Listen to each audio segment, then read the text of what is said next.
जब रतन टाटा ने पहली बार अपनी ड्रीम कार टाटा इंडिका को बाजार में उतारा तो उसका रिस्पॉन्स बहुत ही खराब था।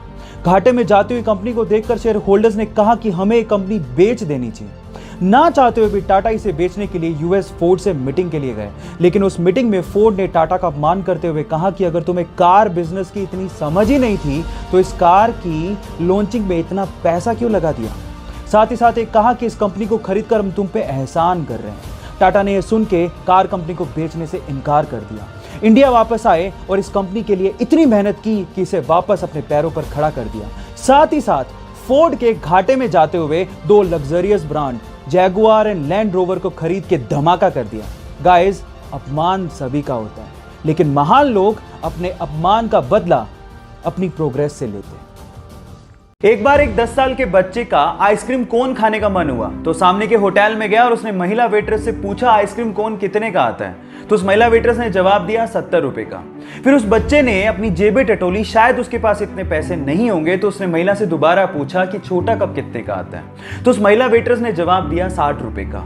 कुछ सोचने के बाद उस बच्चे ने कहा ठीक है, आप वो छोटा कप मुझे लाके दे दीजिए। फिर उसने अपनी आइसक्रीम खाई, पैसा पे किया और वहां से चला गया। जब महिला वेट्रेस प्लेट उठाने आई तो उस प्लेट के नीचे उसे 10 रुपए की टिप मिली। अब गाइस, अगर वो लड़का चाहता तो वो आइसक्रीम कोन भी खा सकता था, लेकिन उसने उस वेटर का भी ध्यान रखा। Now the moral of the story is guys, बड़ा वही होता है जिसका दिल बड़ा होता है। इसीलिए अपने लिए सोचने से पहले दूसरों का भी ख्याल रखना सीख लीजिए। गाइस, ये तो आपको पता ही है कि हमारे देश में सड़कों का जाल बिछा हुआ है और बहुत सारी सड़कें एक दूसरे से इंटरकनेक्टेड भी हैं और हर साल नई सड़कों का निर्माण कंटिन्यूसली हो रहा है।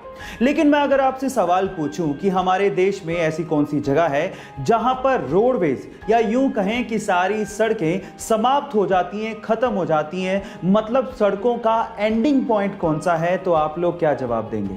डोंट वरी, मैं आपको बताता हूं। उस जगह का नाम है धनुष कोटी और वो तमिलनाडु स्टेट में है और उसे इंडिया का एंडिंग पॉइंट भी कहा जाता है। गाइस, अक्सर आप लोगों ने इलेक्ट्रॉनिक आइटम के ऊपर सीई टाइप का ये सिंबल जरूर देखा होगा, पर मेरा सवाल ये है कि आखिर इसका मतलब होता क्या है? See, confusion everywhere. अधिकतर लोगों को ऐसा लगता है कि ये कोई चाइनीज सिंबल है जिसका मतलब है चाइना एक्सपोर्ट, लेकिन ये बिल्कुल गलत है और आज मैं इसका असली मतलब आपको बताने जा रहा हूं। सीई का असली मतलब होता है कन्फर्मेटरी यूरोपियन। मींस अगर कोई इलेक्ट्रॉनिक मैन्युफैक्चरर इस सिंबल का इस्तेमाल अपने इलेक्ट्रॉनिक आइटम में कर रहा है तो वो ये इंश्योर करता है कि यूरोपियन कंट्रीज द्वारा बनाए गए लॉज, जैसे कि एनवायरमेंटल सेफ्टी, जैसे कि हेल्थ सेफ्टी और भी बहुत सारे पैरामीटर्स का इस इलेक्ट्रॉनिक आइटम को बनाने में ध्यान रखा गया है और इस सिंबल को यूज करने के बाद यूरोपियन कंट्रीज में कहीं भी बेचा जा सकता है। गाइस, ऐसी बहुत सारी चीजें हैं हमारे आसपास जिन्हें देख के अक्सर हम लोग इग्नोर कर देते हैं, लेकिन उनका बहुत ही गहरा मतलब होता है। जैसे कि अगर आपने कभी एरोप्लेन में सफर किया हो तो क्या आपने कभी सोचा है कि एरोप्लेन के अंदर की सीट्स हमेशा ब्लू कलर या उससे मिलते जुलते कलर की ही क्यों होती?